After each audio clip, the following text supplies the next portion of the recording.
Halo, assalamualaikum warahmatullahi wabarakatuh. Bertemu kembali dengan saya Aldino dalam konten YouTube setelah sekian lama nggak syuting konten karena sibuk urusan sekolah dan ada banyak event yang jadi males syuting gitu kan karena lumayan ribut, lumayan repot gitu kan. Ya, sekarang kita kembali untuk mengonten setelah saya punya ide lagi untuk konten ya karena ternyata stuck ide atau kering ide itu terjadi juga ya di kepala saya gitu kan. Oke, kita hari ini akan membahas yaitu bagaimana saya review setelah mendapatkan suatu ilmu tentang konten kreator gitu kan. Jadi saya membuat konten tentang konten kreator, membuat konten tentang konten.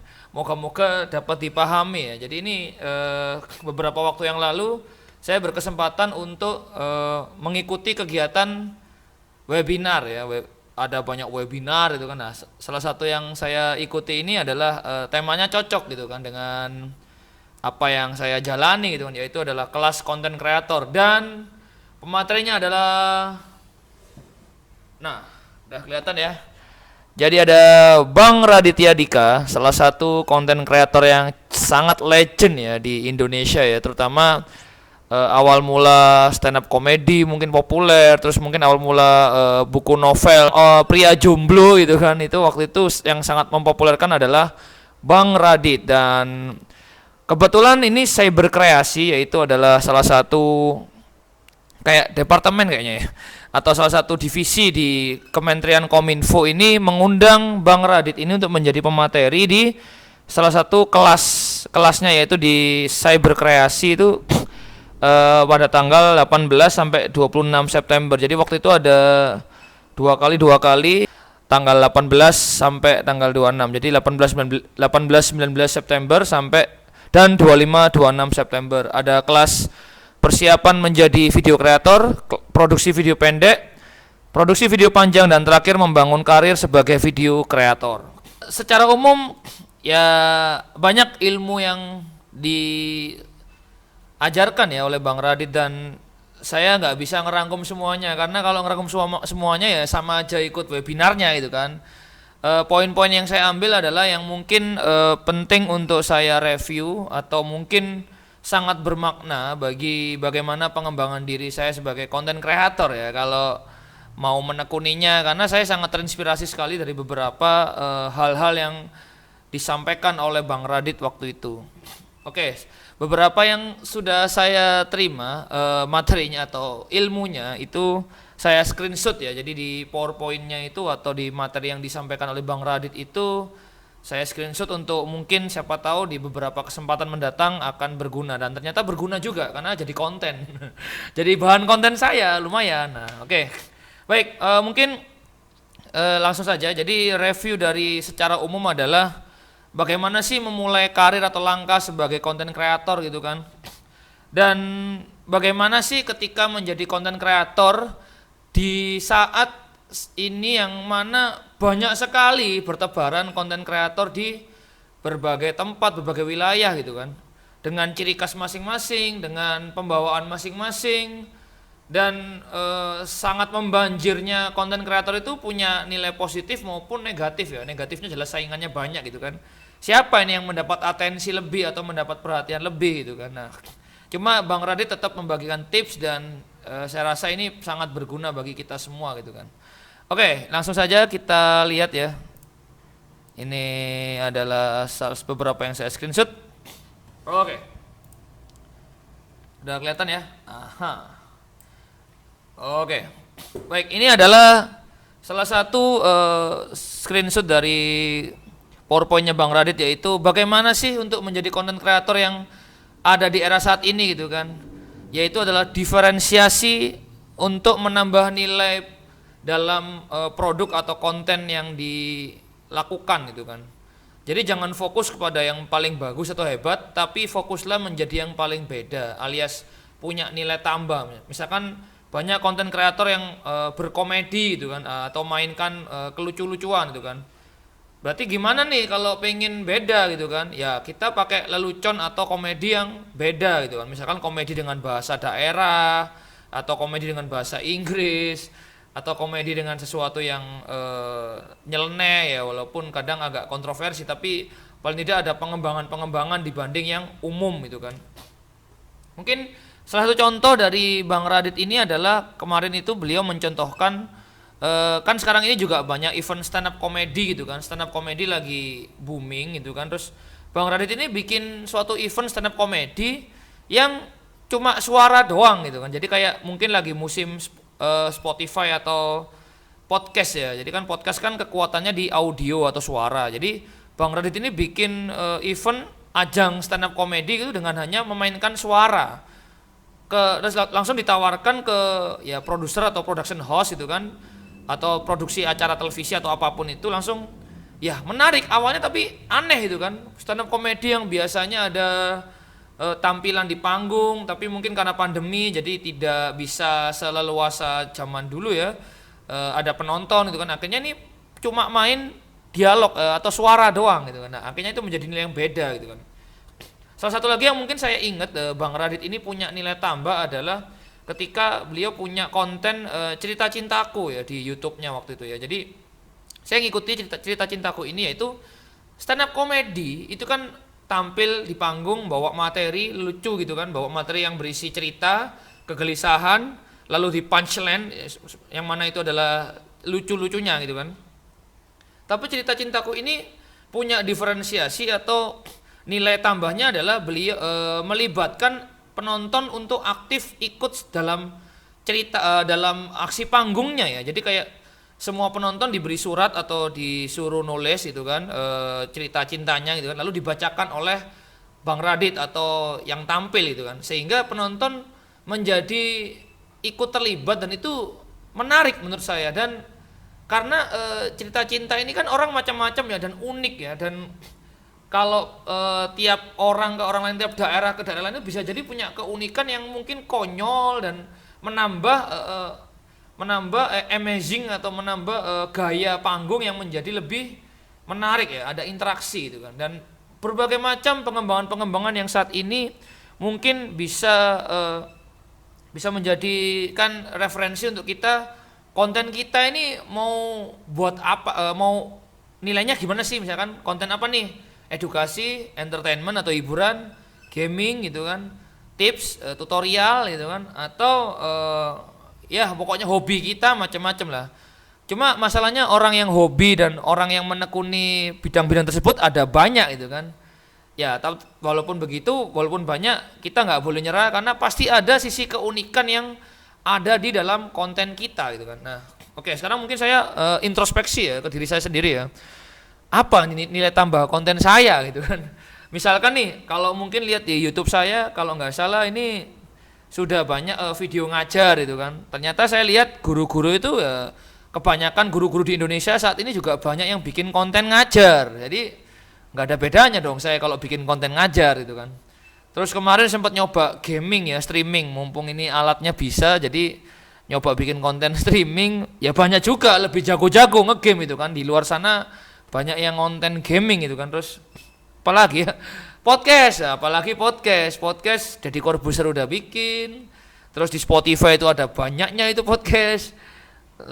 Cuma ya bingung juga ini ya. Tapi saya tetap optimis ya, karena saya punya hal yang mungkin saya tawarkan untuk kalian semua yang menonton konten saya, yaitu adalah mungkin nilai tambahnya begini ya. Jadi di antara konten ngajar, saya merekam konten ngajar ketika memang real ngajar di siswa lewat Zoom itu kan, dan itu ada gaya ngajar yang mungkin sangat khas melekat di diri saya ya, karena karakter saya untuk ngonten dan ngajar sebenarnya nggak jauh beda ya. Jadi gaya-gaya santai, gaya-gaya dekat dengan kehidupan sehari-hari itu saya bawa dalam ngajar sains, biologi, fisika maupun sosial, PPKN ya. Kalau ngajar PPKN itu tetap gaya-gaya santai dan melekat, itu tetap ke bawah. Jadi mungkin konten ngajar saya nilai tambahnya adalah gaya ngajarnya adalah santai seperti ini, dengan topik yang terfokus pada kehidupan sehari-hari dan dikait-kaitkan dengan banyak hal itu kan.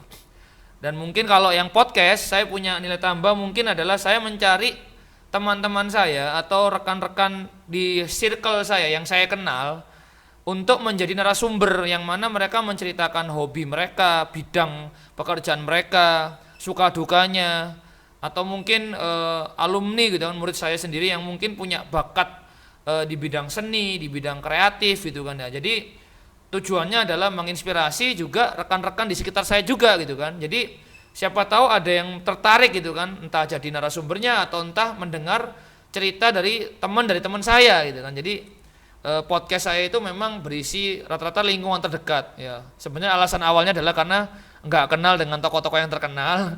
Alasan keduanya adalah hemat karena nggak minta bayaran gitu kan.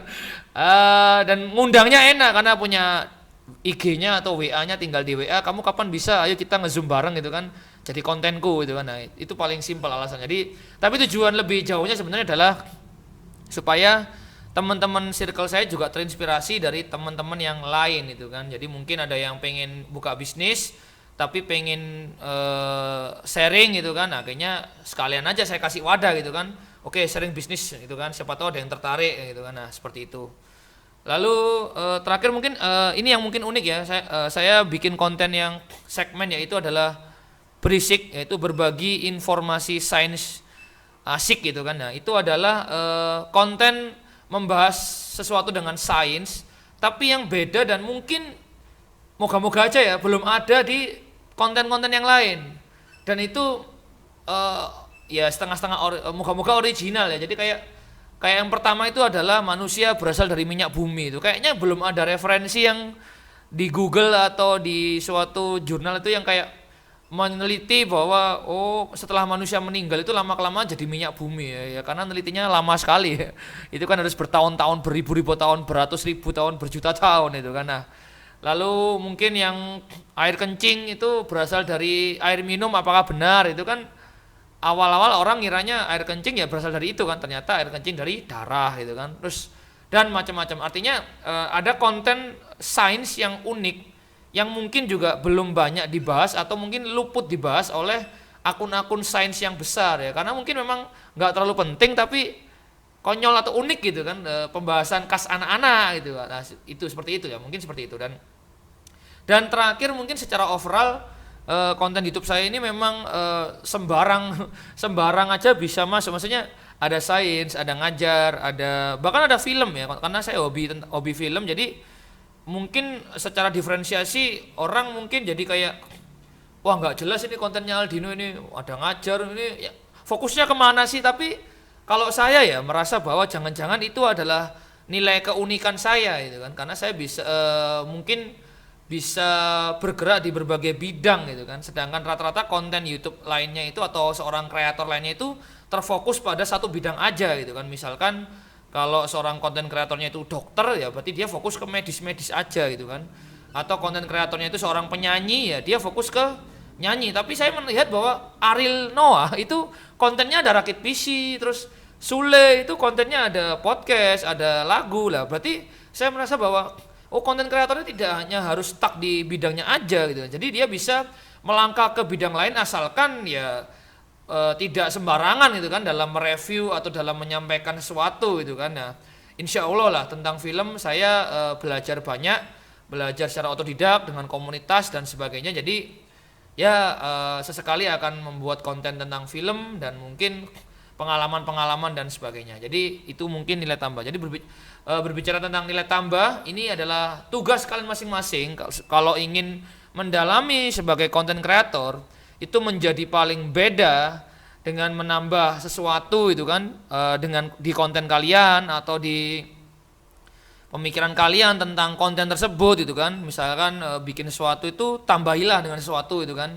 Sekarang kan banyak nih lagi banyak konten-konten joget-joget atau konten-konten yang pendek, menarik, eye catching gitu kan. Nah, itu sudah sangat menjamur gitu kan. Nah, kalau mau main di situ juga artinya kita harus lebih eye catching gitu kan. Nah, tapi kalau nggak mampu ya sudah ya kita harus cari yang beda.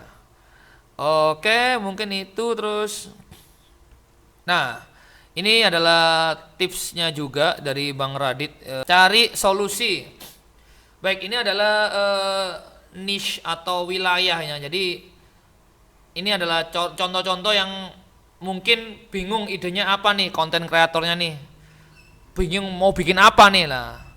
Mulailah dari ini, mungkin solusi apa yang ditawarkan untuk orang-orang gitu kan. Terus apa yang disenangi aja gitu kan. Nah, kalau saya senangnya banyak ya udah nggak apa-apa kan, mau kemana-mana gitu kan. Terus apa yang dilakukan waktu senggang, misalkan kalau saya kan kerjaan utamanya ngajar gitu kan, guru. Terus kalau senggang ya nonton film, nonton bola, terus main game, terus kadang ya bersosial media dan sebagainya. Lalu ada mungkin diri kita ini apa nih, nah seperti itu. Terus ya ini salah satu contoh dari Bang Radit yang sangat anu ya. Jadi waktu itu dijelaskan ada salah satu konten YouTube yaitu tentang review produk sikat gigi itu kan. Sekedar nge-review produk sikat gigi itu penontonnya udah sangat besar gitu kan. Artinya jangan takut bahwa kontennya itu tidak dilihat orang atau ditonton orang gitu kan. Walaupun bidang yang kalian kerjakan itu jarang diminati gitu kan. Karena nanti pasti nemu orang-orang yang punya punya pemikiran sama, sefrekuensi gitu, yang sama-sama pengen tahu tentang hal itu gitu kan. Ini kan orang orang ngomongin tentang gigi ini kan biasanya kan apa nih, mahasiswa dokter gigi, terus praktisi kesehatan gitu kan, orang-orang kesehatan. Kalau anak-anak secara umum kan sukanya yang hiburan-hiburan gitu kan, game gitu kan, musik gitu kan. Nah, sedangkan ini kan biasanya terfokus pada orang-orang yang memang peduli dengan gigi gitu kan. Nah, tapi ternyata banyak juga, dan jangan takut memulai untuk dengan bidang yang jarang digemari banyak orang ya, karena pasti nemu kok lah. Saya pun juga nggak takut dengan bidang-bidang yang saya geluti gitu kan, sains gitu kan, yang dibilang orang jelimet itu kan, pusing. Dan saya mencoba untuk menyampaikannya dengan gaya yang menyenangkan, yang tidak membosankan gitu kan, ya seperti itu. Dan ini adalah salah satu trik atau tips. Jadi mungkin itu saja sementara ini. Nanti kalau ada kesempatan lagi mungkin akan dilanjut tentang review dari bagaimana menjadi content creator. Terakhir adalah jangan takut memulai dan jangan fokus pada alat terlebih dahulu. Maksudnya seringkali saya menemui anak-anak atau siapapun itu yang ingin membuat sesuatu karya ya, entah video, film, musik atau apapun itu, pasti tanyanya itu adalah pakai alat apa, pakai media apa nih. Sulit gak ya, gimana caranya, aku gak bisa ngoperasi, aku gak punya dana gitu kan. Sedangkan kalau saya ini memulai sesuatu itu kayak bodoh amat dengan alat, tapi apa yang aku punya, apa yang aku bisa lakukan itu kayak sikat aja gitu kan. Jadi kayak sekarang aja bikin konten ya udah pakai komputer yang bisa paling tidak secara VGA-nya standar, secara CPU-nya kuat, terus softwarenya bisa gitu kan. Bodoh amat ini software editingnya masih jadul, atau mungkin softwarenya masih keluaran yang lama yang mungkin nggak bisa aneh-aneh. Tapi yang penting saya harus mencari dulu apa nih idenya, atau apa nih yang akan saya sampaikan gitu kan. Jadi jangan dimulai dengan alat, tapi mulailah dengan ide, mulailah dengan niat yang kuat untuk mencoba dan berkarya. Oke, itu aja mungkin. Salam sukses, semoga dapat bermanfaat. Sampai jumpa di konten berikutnya. Dadah. Assalamualaikum warahmatullahi wabarakatuh. Jangan lupa like, comment, and subscribe. Dadah.